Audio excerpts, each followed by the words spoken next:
은혜로운 찬양 참 감사합니다. 이토록 귀한 직원 헌신 예배에 강사로 불러주셔서 대단히 감사합니다.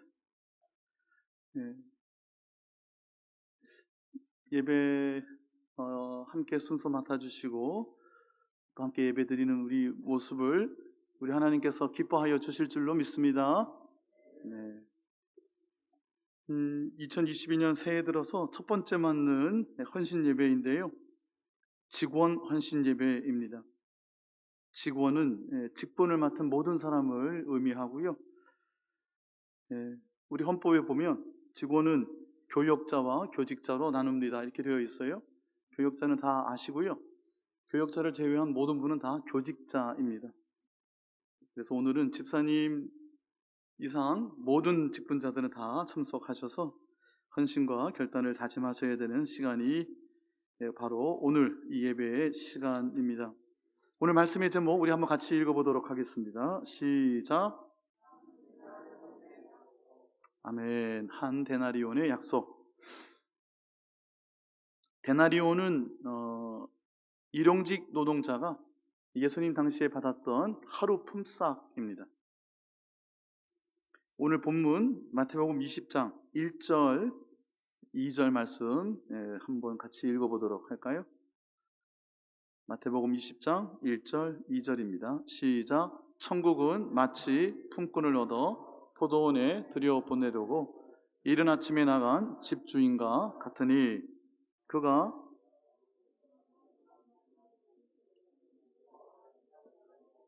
포도원에 들여보내고 20장 1절 첫머리가 천국은 하고 시작했죠. 이 포도원의 비유 또는 한 데나리온의 비유는 그러므로 무엇에 관한 비유다? 천국에 관한 비유입니다. 천국은 한자입니다. 천국이라는 한자를 우리말로 풀면 무슨 나라? 하늘나라 맞습니다. 또는 다른 표현도 있어요. 어떠한 나라? 하늘나라 비슷한 나라가 또 있어요. 다른 표현이 있습니다. 복음서에 하나님의 나라, 하나님 나라, 천국, 하늘나라, 하나님의 나라 다 같은 뜻입니다. 오늘 이 한 데나리온의 약속이 들어있는 이 포도원의 비유는 천국의 비유이고 하늘나라의 비유이고 하나님 나라의 비유이기 때문에 하나님의 포도원 되는 우리 교회의 모든 직원이 어떠한 보상, 어떠한 월급을 받게 되느냐, 모든 직원들이 받게 될 상급에 대해서 말씀해주고 계십니다. 그래서 2절에 품꾼들과 한 데나리온씩 약속해서 포도원에 들여보내셨다, 이렇게 2절에 말씀해주고 있는 겁니다. 1절에 제일 먼저 찾았던 사람들은 어떤 사람들이었느냐? 품꾼을 포도원에 들여보내려고 이른 아침에 그랬어요. 여기 이른 아침이라고 early in the morning이라고 되어 있지만 그 뜻은 제1시를 의미합니다. 제1시. 조금 내려가면 3절에 제3시가 나오는데요. 3시 앞에 제1시가 있어요. 1시는 새벽 6시입니다. 이른 아침에 품꾼을 찾았습니다. 즉 새벽 6시에 일하고 싶어하는 사람들을 찾으신 겁니다. 그리고 3절에 보면 제3시 9시입니다. 9시에 또 품꾼을 찾았습니다. 5절에 보면 제6시, 제9시. 제6시는 낮 12시, 제9시는 오후 3시, 아침 6시, 새벽 6시, 아침 9시, 정오 12시, 오후 3시 이렇게 계속해서 품꾼을 찾고 계시는 주인의 모습이 등장합니다. 우리 하나님 아버지의 모습입니다. 포도원의 포도원 지기는 하나님이시죠. 하나님께서 일꾼을 찾으시는데 새벽 6시에도 찾으시고 아침 9시에도 찾으시고 12시에도 찾으시고 오후 3시에도 찾으셨고 마지막 제11시 오후 5시에도 일꾼을 찾으셨습니다. 그러므로 우리 하나님은 하나님의 일꾼을 하루 종일 찾고 계시는 겁니다. 하나님은 하나님의 일꾼을 하루 종일 찾고 계신다. 직분을 맡아서 교회의 직원이 되었다는 것, 하나님께서 하나님의 포도원의 일꾼으로, 품꾼으로 불러주신 겁니다. 문제는 새벽 6시에 오나 해 다 질 12시간이 거의 다 지나간 11시간이 지나간 오후 5시에 온 사람이나 동일하게 한 데나리온의 품삯을 받게 된다는 것 우리가 잘 알고 있습니다. 하나님 나라, 교회에서 하나님의 일을 맡아 직분을 감당하는 모든 사람들, 거기에는 담임 목사도 포함되고 서리 집사님도 포함되고 시무장로님도 포함되고 명예권사님도 포함되고 모든 직분자들이 어떠한 품삯을 받았다고요? 동일한 품삯을 받았습니다. 한 데나리온에서 1존도 떨어지지 않고 1존도 초과하지 않는 동일한 한 데나리온의 품삯을 받았다는 겁니다.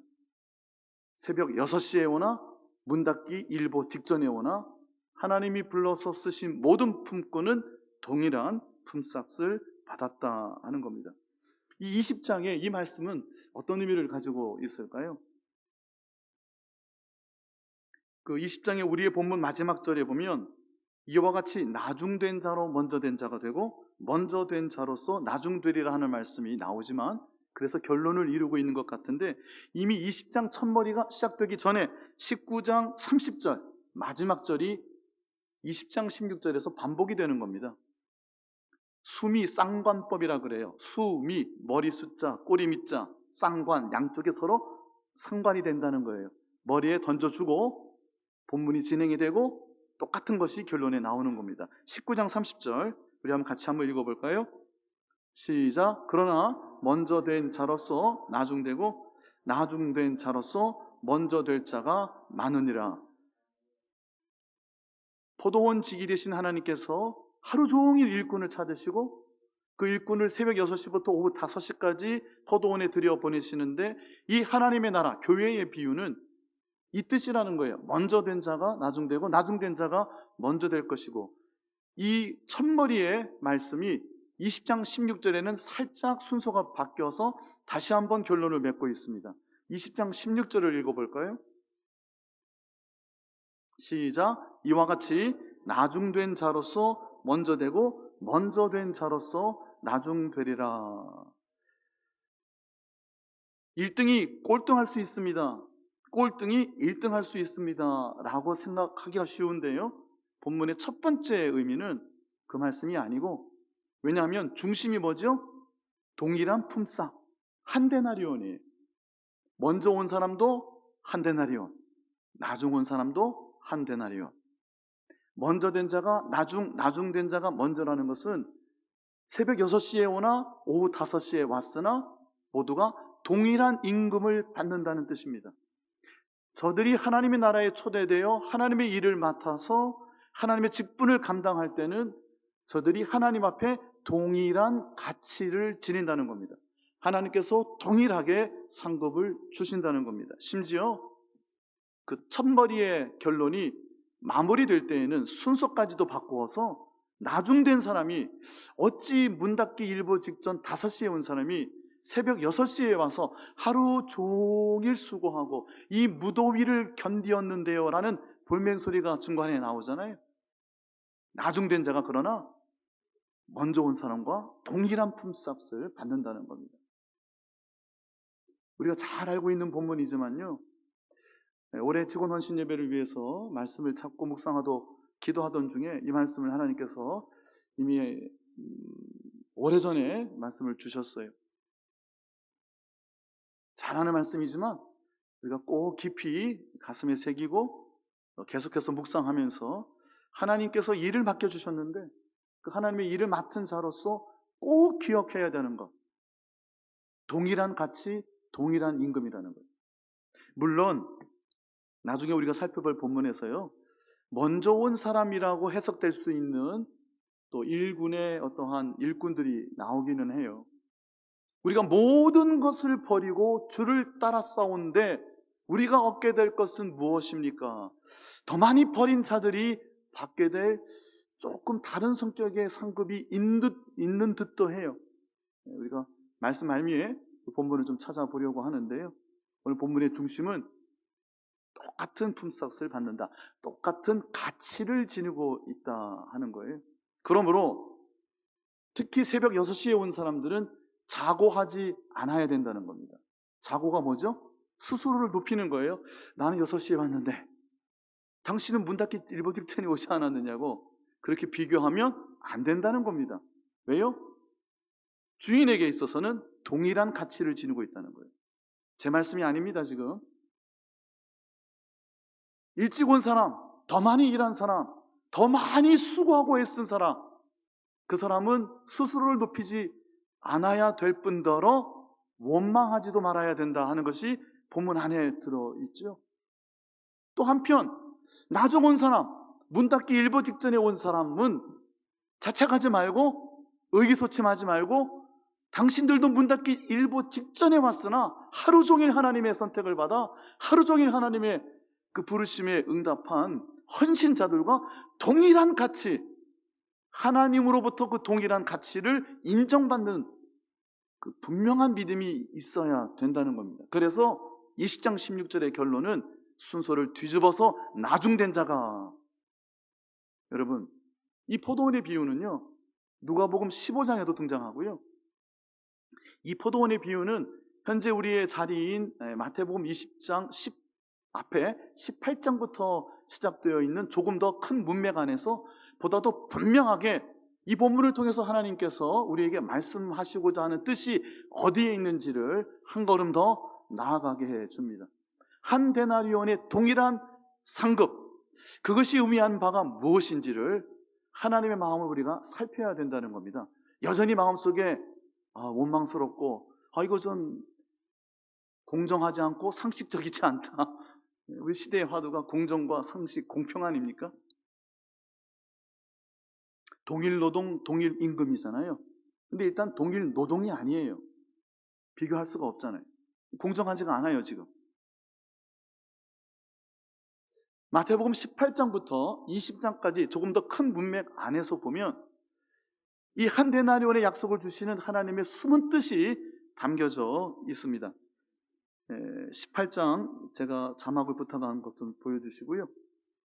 6절이군요. 함께 읽습니다. 시작. 누구든지 나를 믿는 이 작은 자 중에 하나를 실족하게 하면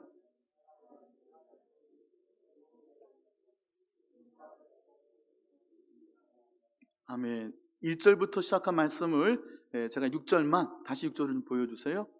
6절만 그 결론 삼아서 함께 읽었습니다. 1절부터 어떤 본문이 들어있냐면요, 예수님이 제자들이 어느 날 주님께 나와서 이렇게 여쭙니다. 천국에서는 누가 랭킹 1입니까? 이렇게 물었습니다. 천국에서는 누가 크니까? 우리 중에 누가 하나님의 보좌 우편, 좌우편에 좌의정, 우의정, 영의정 누가 할 겁니까? 라고 예수님께 여쭈었습니다. 우리가 잘 아는 18장의 본문, 예수님이 그 대답 대신에 한 작은 어린아이를 데려다가 가운데 세우셨어요.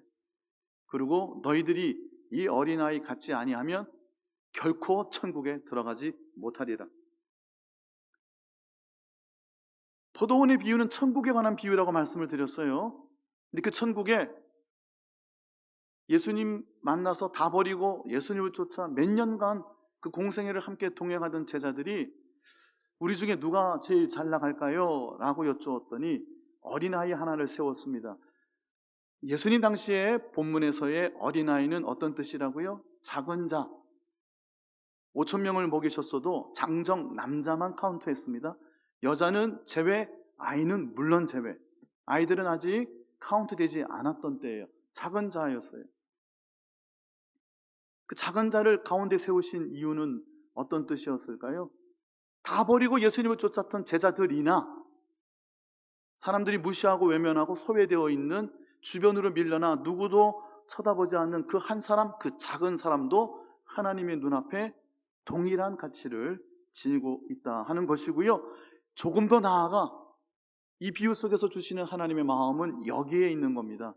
아침 6시에 온 사람도 중하지만 그 사람이 중한 만큼이나 5시에 부르셔야만 하는 이 작은 한 사람을 하나님이 동일하게 깊은 관심과 또 깊은 사랑으로 기다리고 계시고 저를 원하고 계신다는 겁니다. 그러므로 작은 자 하나를 실족하게 하면 천국에 들어갈 수 없다는 말씀을 저와 같이 아주 분명한 비유로 말씀해 주시는 겁니다. 이 말씀을 쭉 주시다가요, 1인 양에 관한 비유가 이어지는데 그 첫머리가 14절 말씀입니다. 14절도 같이 읽어볼까요? 시작. 이와 같이 이 작은 자 중에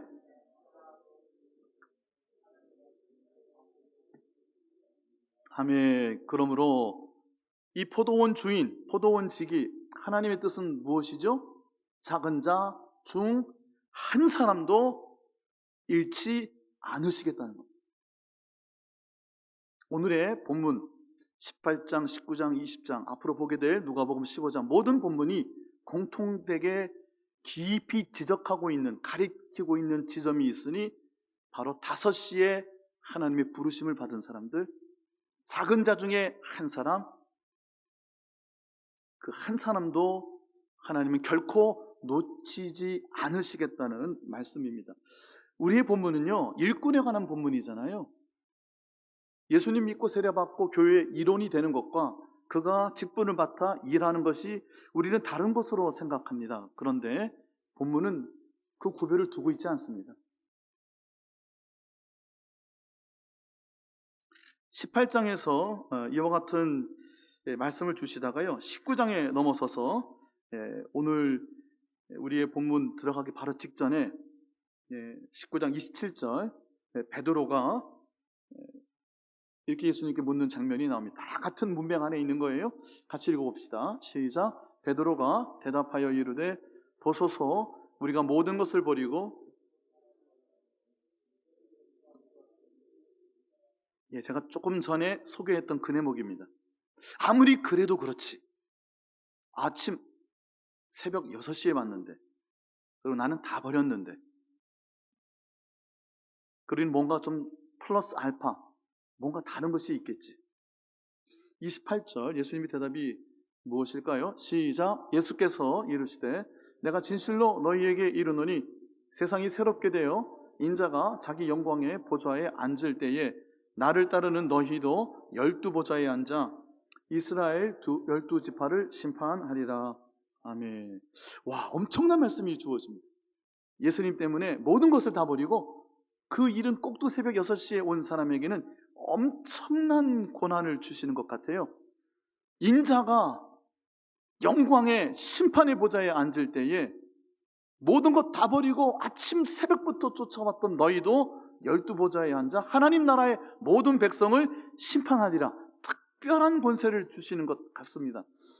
고린도전서 6장에 가보면 너희가 세상을 심판한다, 세상을 판단한다 라고 되어 있고요, 심지어는 너희가 천사들도 판단한다고 말씀하셨어요. 요한계시록 2장에 가보면 이와 유사한 문맥의 본문이 또 등장합니다.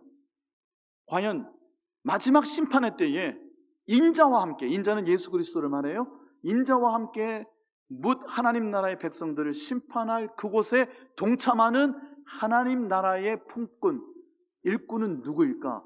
그들이 얻게 되는 권세는 무엇일까? 오늘 이 말씀이 주제가 아니기 때문에 큰 물음표 하나를 여러분에게 드리고 나중에 또 다른 시간에 그 말씀을 좀 더 찾아보려고 합니다. 중요한 것은요, 이렇게 말씀하신 다음에 그리고 29절을 주시는 거예요. 29절 시작. 또 내 이름을 위하여 집이나 형제나 자매나 부모나 자식이나 전토를 벌인 자마다 여러 배를 받고 또 영생을 상속하리라. 오늘 말씀에 아주 중요한 분기점에 왔습니다. 많이 버린 자는 그 버린 것에 대한 여러 배를 받는다. 언제 받는지 어떻게 받는지는 구체적으로 나와 있지 않고요, 마지막 심판의 때에 인자와 함께 그 심판의 자리에 동참하게 된다는 뜻이 무엇일지 우리가 큰 물음표를 하나 가지고 생각해 보아야 하는데, 명확한 것, 분명한 것이 등장합니다. 마지막 절, 또 영생을 상속하리라. 그리고 30절, 먼저 된 자가 나중되고 나중된 자가 먼저 온 사람과 똑같은 동일한 품삯을 받게 될 것이다. 그 말씀을 주시고 마태복음 20장에 들어가 오늘 우리의 본문의 비유가 등장하는 겁니다. 그러므로 한 데나리온의 약속은 19장 29절 마지막 절에 기록되어 있는 영생입니다. 한 데나리온의 동일한 가치를 가진 동일한 품삯은 영원한 생명을 상속받는다는 겁니다. 새벽 6시에 와도 오후 5시에 와도 한치의 터럭도 애누리가 없는 완전한 완벽한 품삯, 영원한 생명, 단 한 푼도 더 필요가 없는 그것으로 충분한 영원한 생명이라는 하나님의 상급을 받게 된다는 것입니다. 이것이 하나님 나라의 품꾼이 받게 되는 상급입니다. 월급입니다. 주급입니다. 이게 1년 연봉입니다. 평생의 퇴직금입니다. 한 데나리온의 약속은 결국 무엇이라고요? 영원한 생명. 이를 마음속에 새겨두세요. 모두가 다 동일한 가치를 지닌 동일한 품삯을 받게 되어 있고, 특히 먼저 온 사람들은 자고하지 말고 원망하고 불평하지 말아야 하고, 늦게 온 사람 의기소침하지 말고 저들을 동일한 등가로 여겨주시는 하나님의 손에서 믿음을 가지고 하나님을 기뻐할 수 있어야 되는데요, 그들에게 동일하게 주신 품삯은 영원한 생명이라는 거예요. 이것은 완전한 상급이에요. 여기서 일전이라도 부족한 것이 없고 일전이라도 더할 것이 없는 것입니다. 우리가 받아야 되는 상급은 영원한 생명이라는 거예요. 누구나 다 예수 믿고 세례받고 천당 가는 구원의 확신이 있으면 영원한 생명을 받았겠지. 그거는 전제하고 플러스 알파, something else, 뭔가 특별한 거가, 나는 다 버렸으니 좀 더 주셔야 되지 않을까요? 너희가 여러 배를 받을 것이다, 그 심판의 자리에 동참하게 될 것이다 하는 뜻이, 그 의미가 무엇일까요? 나중에 우리 한번 더 찾아보도록 하고요.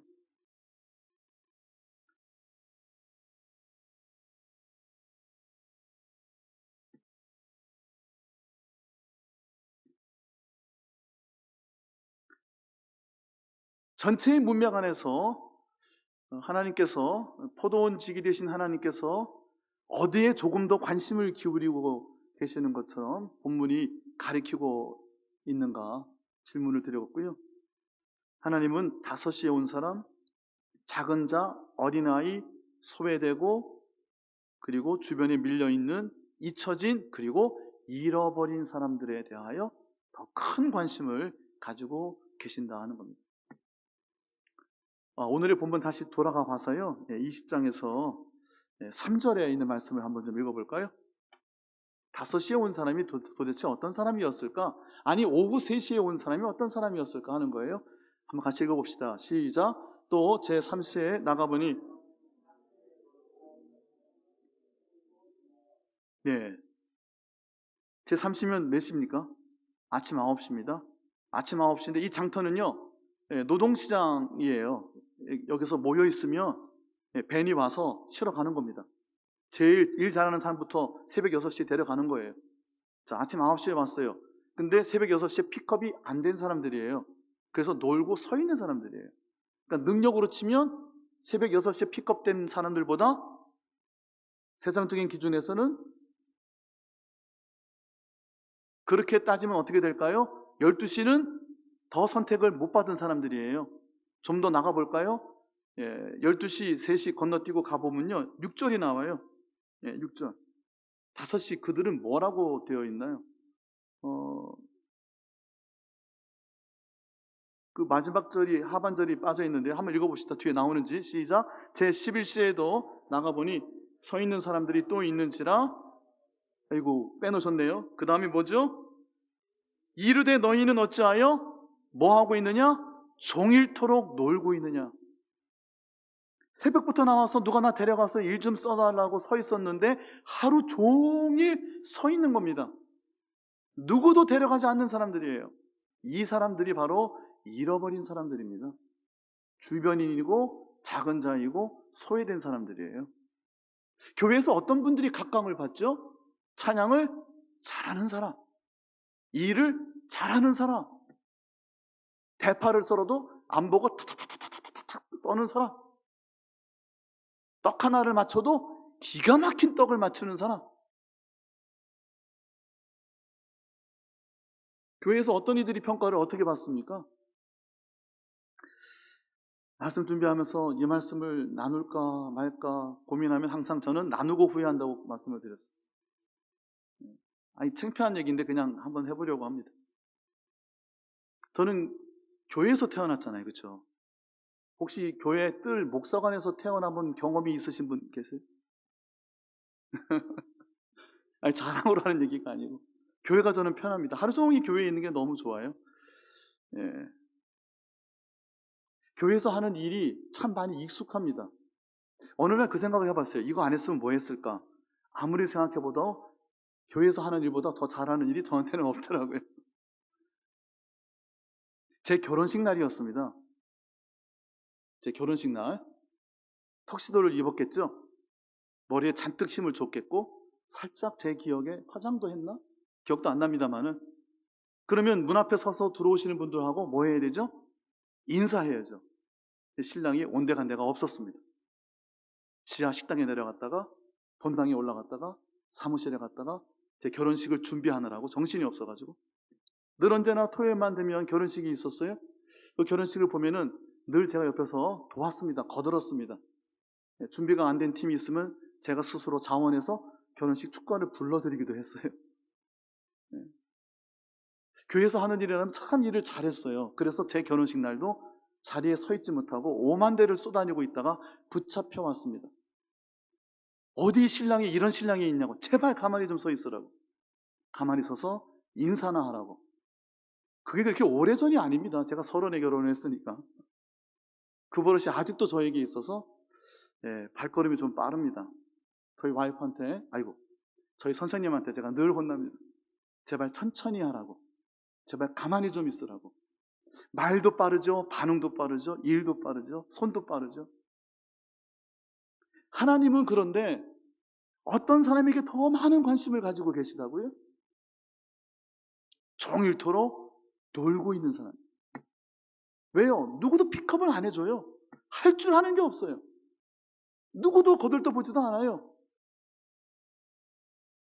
그런데 그 사람을 딱 5시에 픽업하셔서 새벽 6시에 온 사람하고 동일한 품삯, 그러나 완전한 품삯, 동일한 가치를 지닌 품삯을 그 사람에게 주셨다는 겁니다.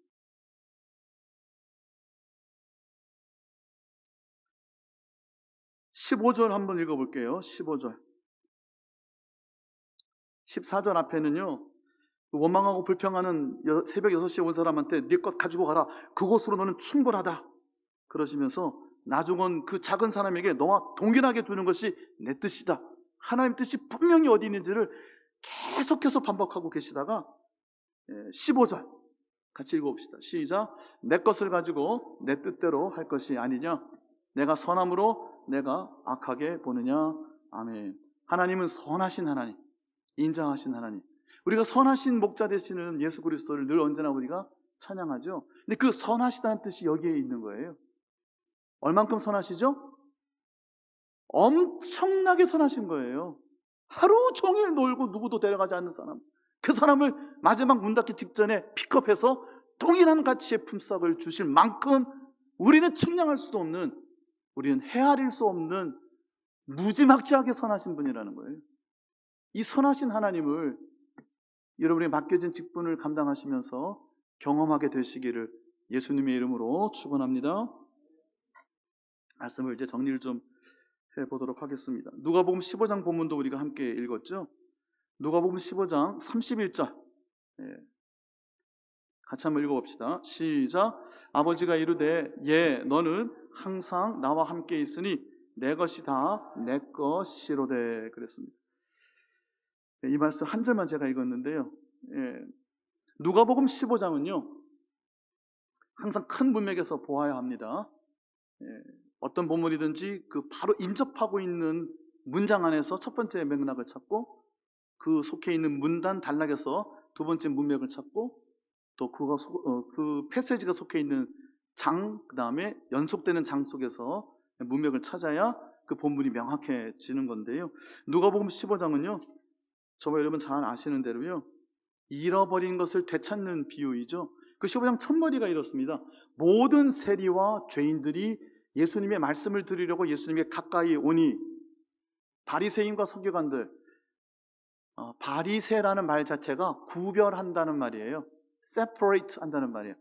파라쉬라는 말 자체가 나와 너를 구분해내는 거예요. 나는 부정한 것 만지지도 보지도 그 속된 길을 가지도 않기 때문에 정결한 사람, 의로운 사람, 율법을 지키는 사람, 그런 사람들이 바리새인이었어요. 훌륭한 분들이었어요.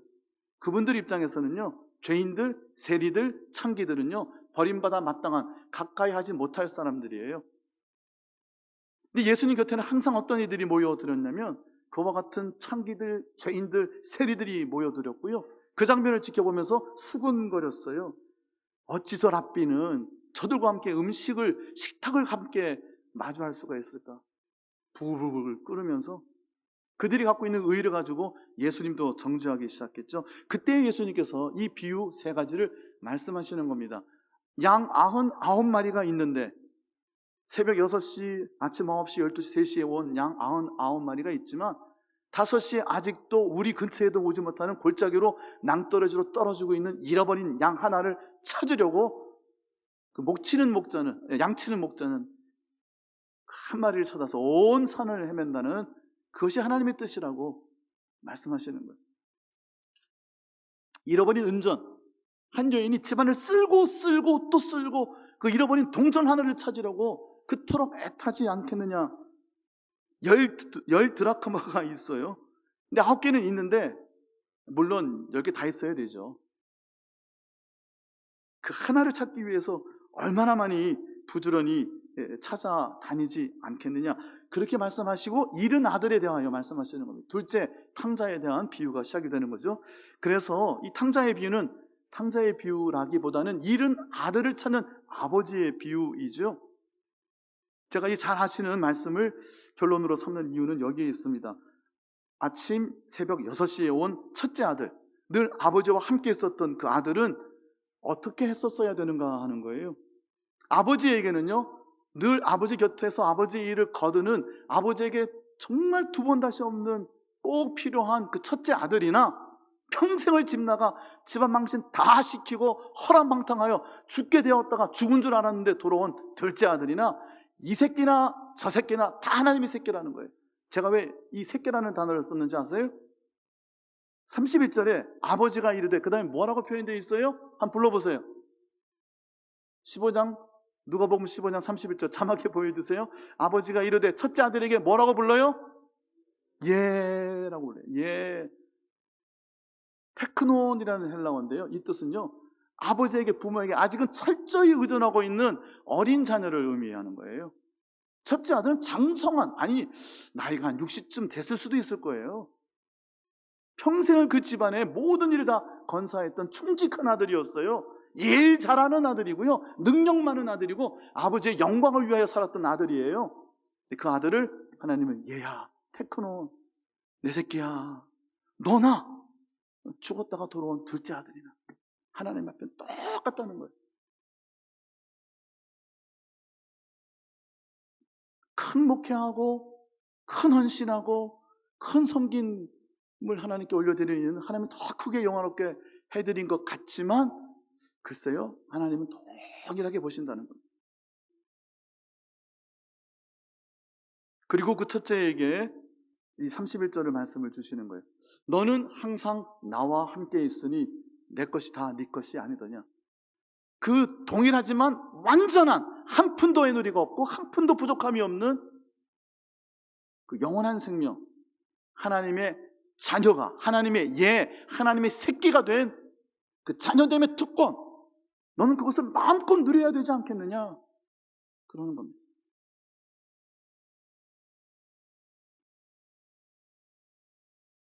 둘째 동생만 더 사랑했다는 말씀이 결코 아니죠. 잃어버린 자들에 대한 하나님의 더 특별한 관심 때문에, 그러나 동일한 품삯, 동일한 가치, 완전한 상급, 그 모든 이들을 향한 완전한 상급을 하나님이 주고 싶어 하신다 하는 겁니다. 말씀 마치겠습니다. 직원 헌신 예배, 하나님께서 일을 맡겨주신 이들이 하나님께 헌신과 결단을 다짐하는 예배입니다. 하나님은 어떤 일을 시키고 싶어 하실까요? 물론 구원의 복음을 전하게 하시는 것이 지상의 대명령이고, 그것이 예수 그리스도를 통한 마지막 유언 5번이나 반복된 하나님의 말씀 명령입니다. 그런데 첫 번째 명령은 창세기 1장에 나오잖아요. 하나님의 형상과 하나님의 모양을 따라 사람을 지으시고 그들이 하나님을 대신하여 생육하고 번성하여 땅에 충만하여 그 모든 것을 하나님의 나라로 다스리라고 하신 겁니다. 하나님의 자녀가 되어서 이 땅에서 그 주신 영원한 생명, 그 완전한 품삯을 기뻐하고 즐거워하고 그 하나님의 자녀됨의 특권을 마음껏 누리고 한 사람도 놓치지 않으시라고 하는 하나님의 뜻에 따라가 땅끝까지 나아가 잃어버린 하나님의 사람들 되찾아오려고 하는 하나님의 손길이 되는 것, 그것이 우리에게 직분을 맡기시는 하나님의 뜻이다 하는 겁니다. 하나님의 자녀됨의 특권, 하나님의 것을 항상 내 마음껏 즐기고 기뻐하고 누릴 수 있는 그 자녀됨의 특권, 그것을 먼저 찾고 발견하셔야 여러분에게 맡겨진 일은 그 다음 일입니다. 그 다음 일이에요.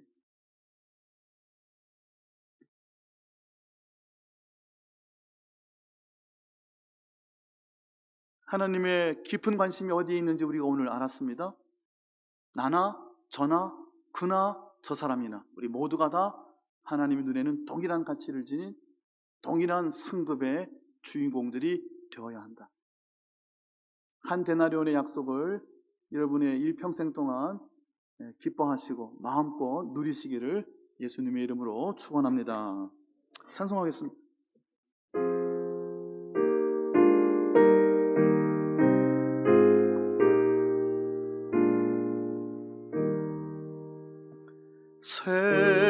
세상에 헛된 신을 버리고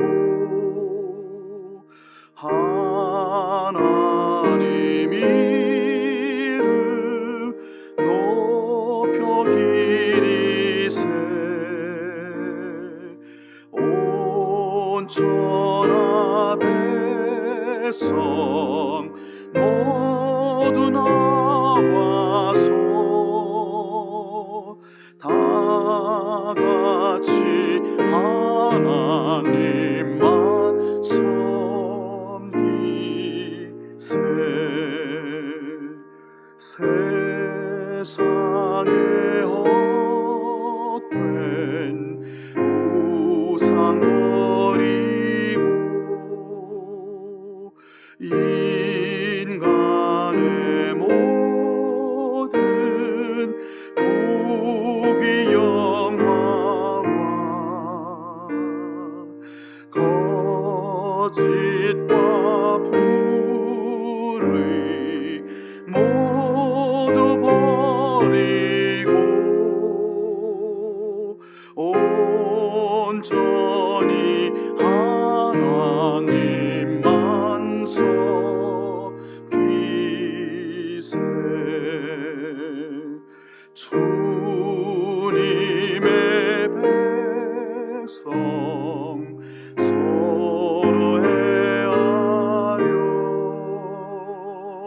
시기와 미움 아주 버리고 하나님만을 홀로 섬기는 천국을 어서 이뤄주소.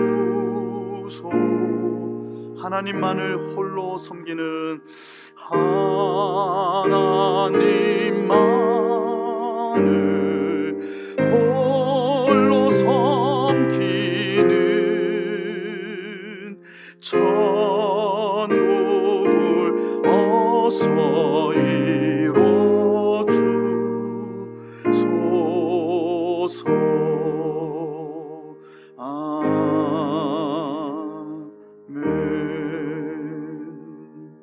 주께서 가르쳐 주신 기도로 직원헌신 예배를 폐하도록 하겠습니다.